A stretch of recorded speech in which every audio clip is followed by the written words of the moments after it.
મારું નામ દિલીપ કુમાર એચ જૈન છે। અમે હાઉસિંગ બોર્ડમાં રહીએ છીએ।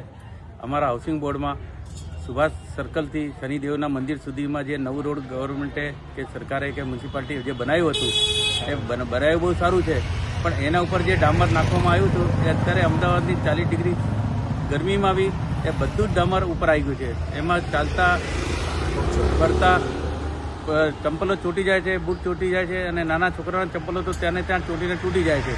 અને અહીંયા આ બધું રેસિડેન્સ એરિયા છે, એટલે એમાં નાના છોકરાઓ કે મોટા વ્યક્તિઓ જે નીકળે છે એ ડામરથી ઘણું ત્રાહિત જેવું થઈ ગયું છે।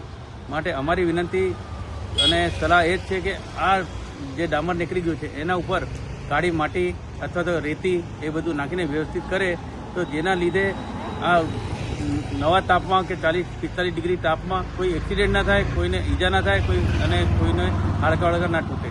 અને ઘણી ગંભીર સ્થિતિ છે, રૂબરૂ આવીને તપાસ કરીએ તો ઘણી સારી વાત છે।